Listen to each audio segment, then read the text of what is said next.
you ready for it? Are you ready? Look who we've got lying in the sand.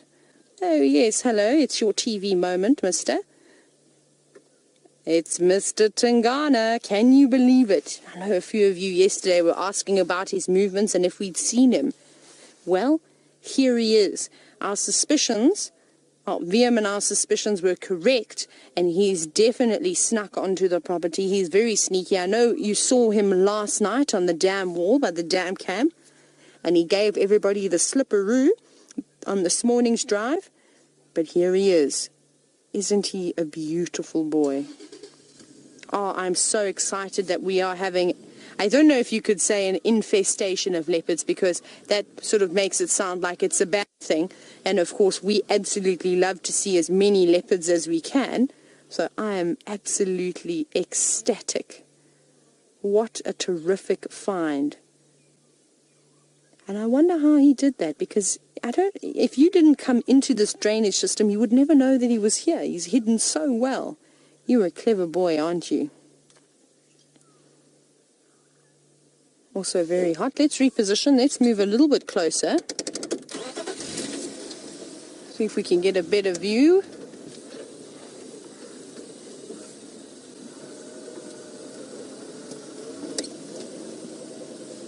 What I'm going to do is I'm going to poke my nose just down here. And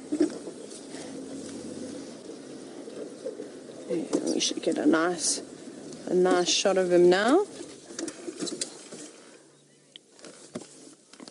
How crazy is this? We came to Hook Dam,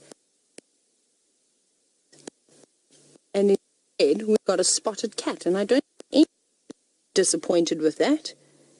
Hello, beautiful boy. This is my absolute favorite, because I know how much Tingana hates the flies.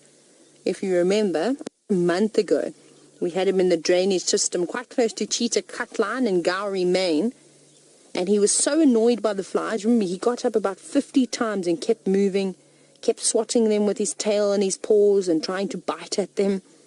He's definitely not a fan of the buzzing insects, and I don't blame him. I'm also not the best, well, they're not my best insects, the flies. Oh my goodness. It just shows you, though, how much growing Hosana still has to do to get to the size that Tingana is.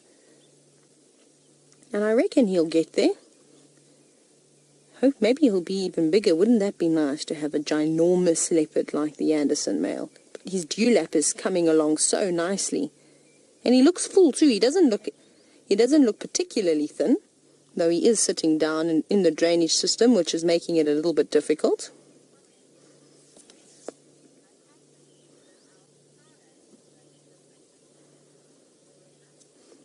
Now, Lorena, you've said that you can't believe that one day our Hosana is going to look like Tingana. Isn't that amazing? And aren't we so lucky that we are able to watch the transformation from the day that Karula first brought her little ones out, and to maybe one day he may even take over this area. But that he's still got a number of years to go, and I think he'll be pushed far away before he could come back towards this area.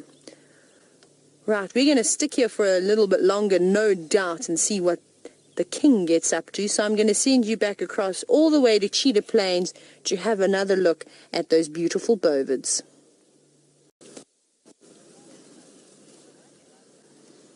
We're having lots and lots of leopard luck today. I'm actually so excited. There's all sorts of things.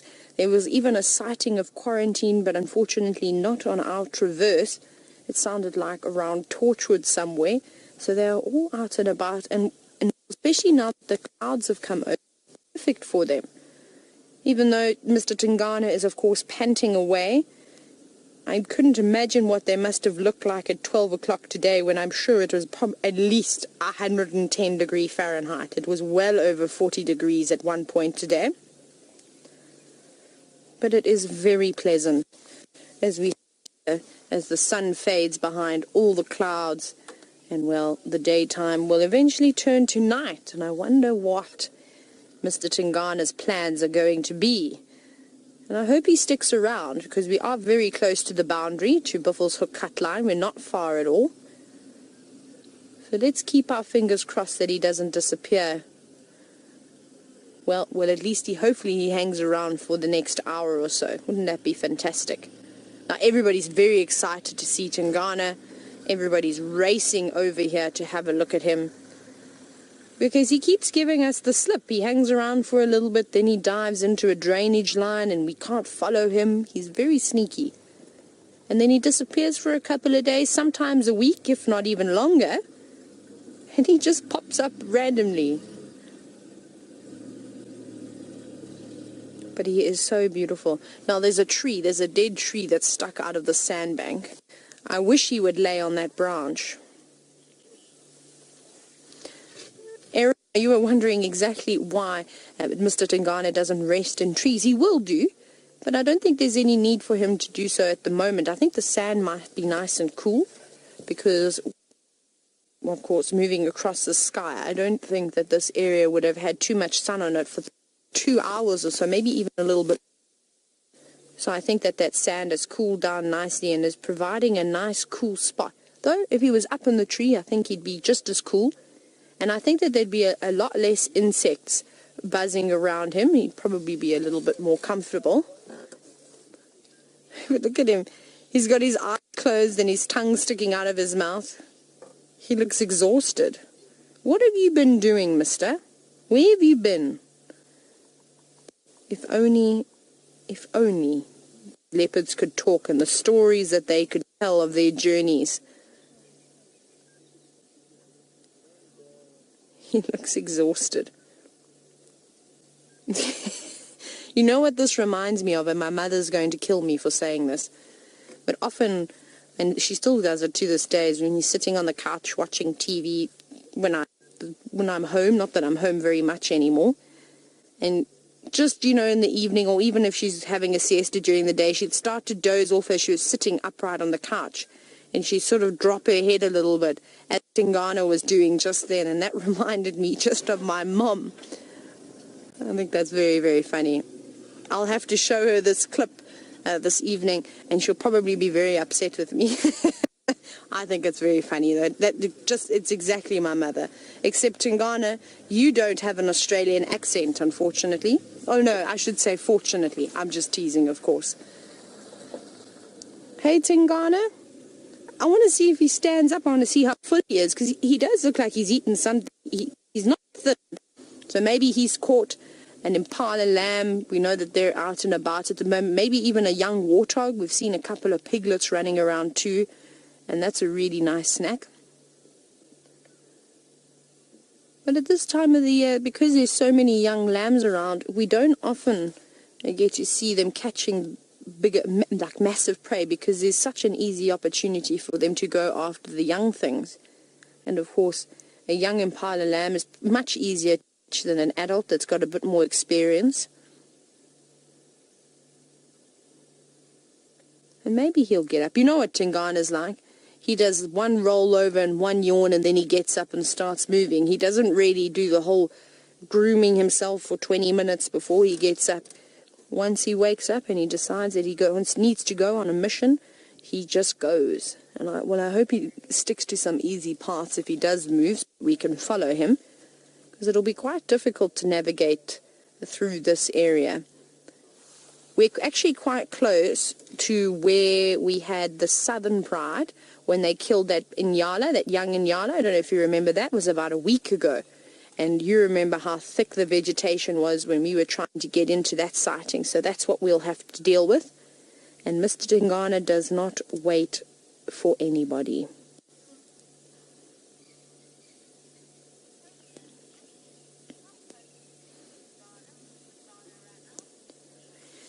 Now, Jenny, you're wondering how close is Tingana to Hosana. They're almost on opposite ends of the property. So we're right here near Buffelshoek cut line. We're not far. And Hosana is all the way down very close to Gowrie Main, sort of just south of Twin Dams. So they're on complete opposite sides of the property. I'm not sure exactly wise as how far that is, but it'll be, as the crow flies, maybe 2 miles, 2.5 miles, 3 miles, pushing it, somewhere around there. But next time I drive, I shall I'll try and have a look on my kilometers and just sort of see how far we drive, and then I'll have to practice on conversions. That's something I need to get better at. I think I need to print myself out a piece of paper with all the different conversions, because at the moment I can't do the maths in my head because it's too hot and it requires too much energy. And then of course I always forget the conversions of the various things. So I think I need to do that this evening before I go to bed.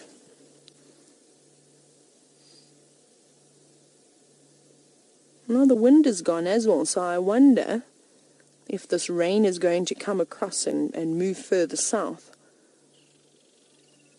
Hopefully it does. You can see a couple of dark clouds still, but nothing threatening just yet. Everything's a little bit further north of us, probably sort of towards the Manuleti. So hopefully, like I said, it would be really greatly appreciated if that breeze could pick up and blow the clouds a bit further south. They're moving slowly south, but at a snail's pace, unfortunately. Now, it seems as though Mr. Evia is doing some wonderful exploring this afternoon, so we're going to stick with this boy as he is fast asleep and not doing too much, and let's go see if he's managed to find something else.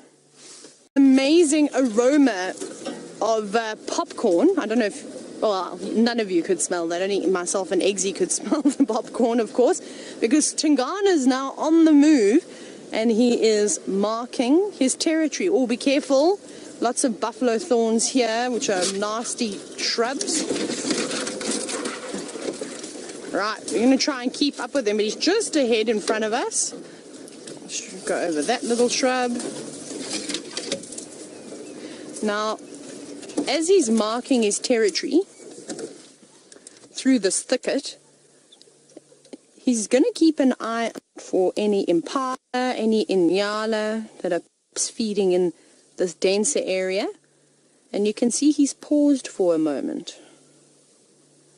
He's listening. He's on a big animal pathway, and he's going to keep trying to mark his territory as he goes. See how he keeps, something's caught his attention. Oh, I can hear impala alarming. Maybe I imagined it. I thought I heard a snort, which sounded very much like an impala. Before I make my next move, I just want to see where he's going. Okay, I think we may try. It's just difficult. We're at a fork at the moment, and I don't know if I should go to the left or if I should go to the right. I think we'll go the easy way around. Right, sneak through here.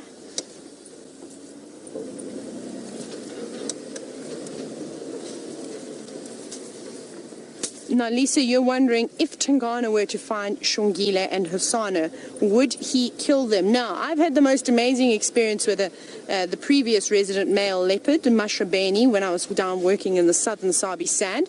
And he often used to encounter his previous cub, and he was very social towards her. Well, he didn't pay her too much attention, but he didn't really mind her at all. So maybe there's a possibility, but I think because they're so young, I think he'll know that they're his offspring, especially if Karula were around. Here he is, popping right out next to us. I think if Karula was around, he'd probably leave them alone. But as they start to get older, they'll obviously have to be careful and watch out. Different. Now he's paused again. The go-away birds are shouting.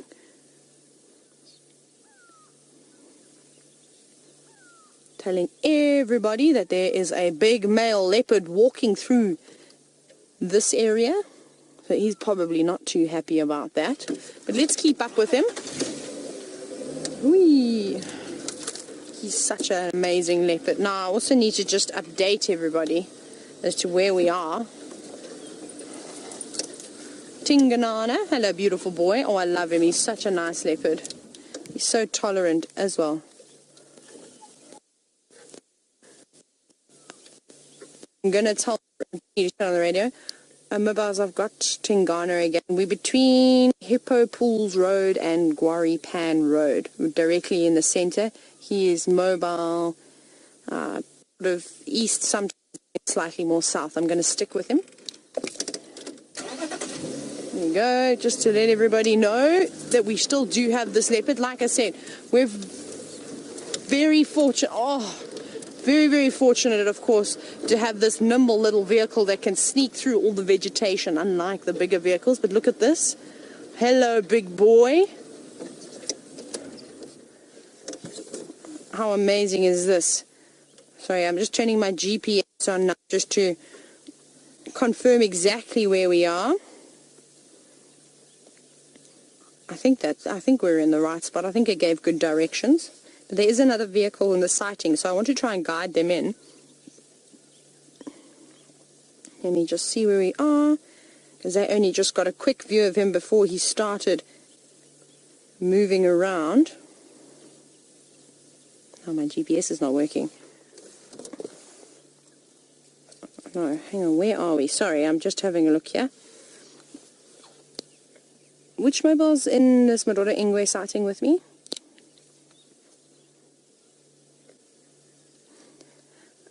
Sorry, Henry, I've got your audio of your morvis, so just keep coming south from where you are now, and then it actually opens up a little bit, and he's static on a termite mound.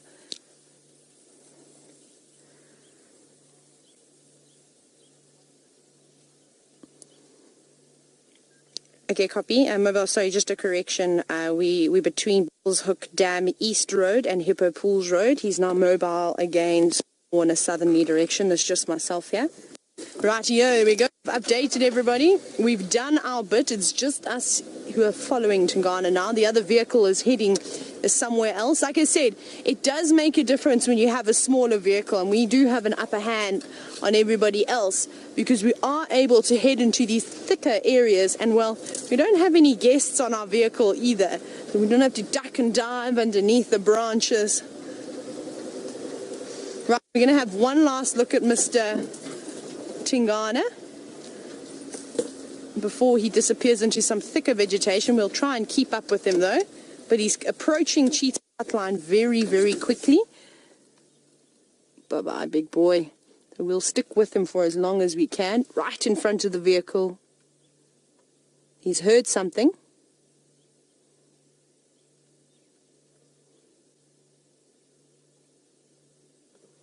And he's on the move again. Right, I think, though, it's about time we go and say hello to Vutomi again.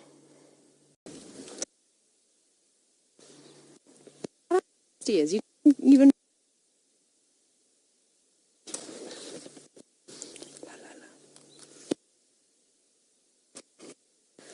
Right, sorry, I'm just checking. It seems as though my voice has disappeared.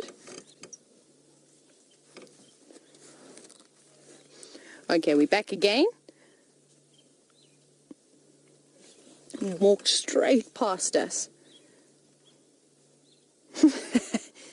What was that? He smelt the ground, he did a shake, and now he sat down again. He's picked up a scent that he likes over there. He's licking something. I wonder if there's not a bit of water or something. What are you eating or licking? You can see there's a bit of an indentation on the ground. What are you doing? You've got sand on your tongue now. I'm not sure what he's doing. Like I said, there could be a bit of water. Maybe it's just mud now and he's trying to lap it up. He's rubbing his face into it, so it must smell nice to him. Maybe he's trying to cover his scent. Oh, I didn't like that. That is not very polite, Mr. Tingana, as a big bit of drool sags down your lips. Look how he's rolling in it. And leopards are notorious for doing something like this. Often they'll roll in rhino middens or in buffalo dung, even elephant dung, to try and cover their scent. But he's now also licking or trying to lap up whatever is in that little indentation. We'll try and go past there. Oh, it's a bit thick. There's a couple of trees over the top, which might make it difficult, but it'd be interesting to know what's in there. Look at all that drool. Sis, you need a handkerchief to wipe your mouth, my friend. Or maybe an elephant's ear leaf. That will work very well. But you can see now how he's changing. He's gone from being lazy and lethargic to his pupils dilating, and any small movement has got his attention. And that's what happens at night, well, at this dusk period. As soon as the sun starts to set, their behavior starts to change, and this is really when the big cats come alive.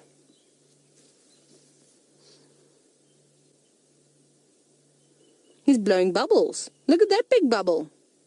He's double bubbled.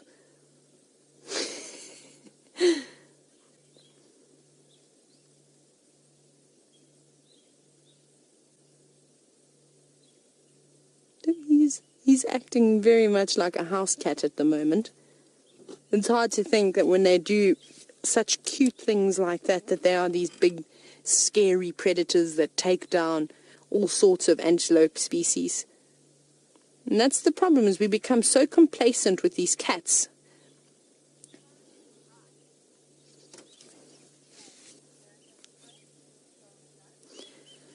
Now, okay, right, you're wondering if it could be female leopard urine that he is smelling.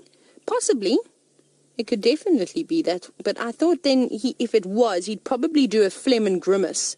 If it was leopard urine, a female leopard urine particularly. The fact that he's rubbing it on his face makes me think maybe it's another type of animal urine. I don't know why he'd want to lick it, though. My goodness, now we've got ourselves into a tricky situation. Let's try and get out here without decapitating Eggsy. Oh, Tingana, you choose the worst spot to walk, my friend. Right, let's go forward again and back and forward and back until we get out. I can't go under any of these trees. I hope I'm okay. No? Well, we'll just... that thing.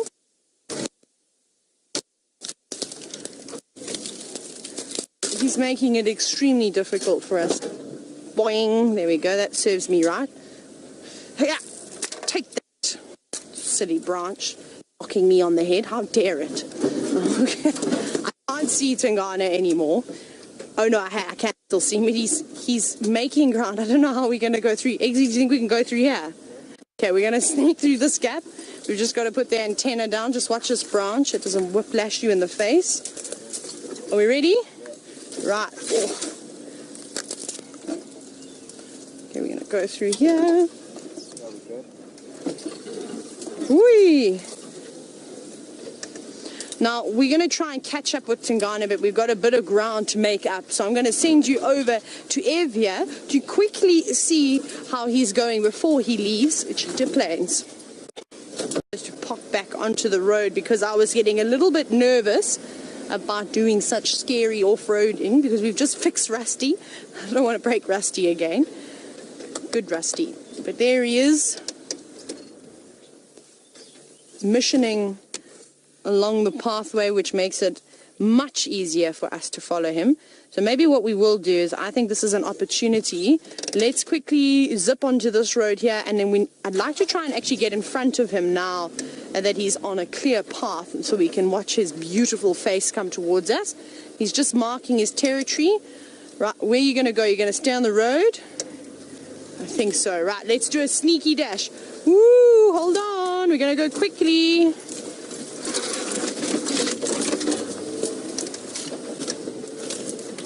Just do this. Woo, and we're coming up to a junction here.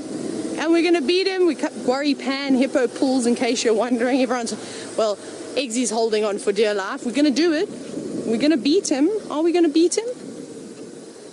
Or has he already gone in front of us?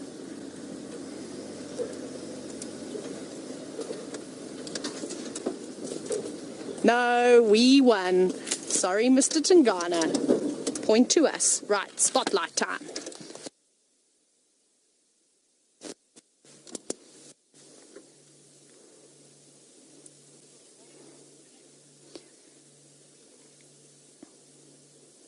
Stopping briefly as he listens. There was some Franklin just calling one last time before all the sunlight disappears.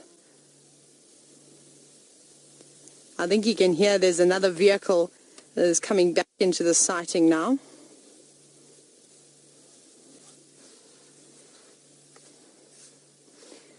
Henry, keep coming. We're at the Guarri Pan Hippo Pools junction now.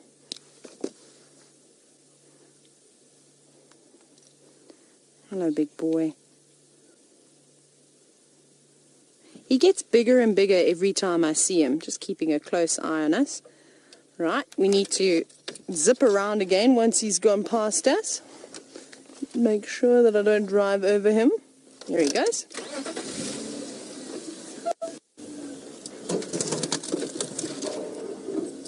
Ooh, that wasn't good. Sorry, I felt a branch poke my feet.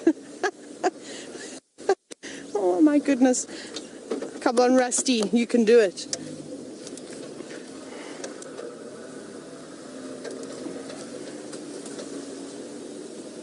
Rightio, I think we're going to follow him until he disappears.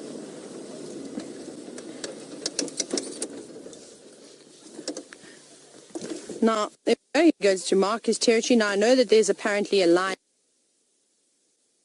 We do know about this.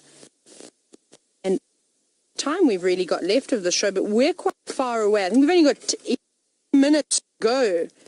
So I don't know if we'll get there in time because that's quite a distance away. We're right up on the northeastern boundary. As we see Tingana, we'll probably watch him cross over the boundary and to Torchwood. That seems to be the route that he likes to go. Oh, so nice. It's my favorite smell in the bush, so I just have to take battered popcorn. It's like being at the cinema all over again. It is my favorite. I wish you could smell it. And we'll have smell of it.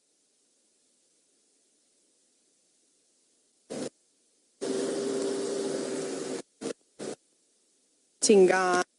Now we're going to play from vehicle. We will let them jump ahead. Right, it seems as though I'm having a little bit of a technical difficulty, so we're going to jump back across to Evia while I get this sorted out.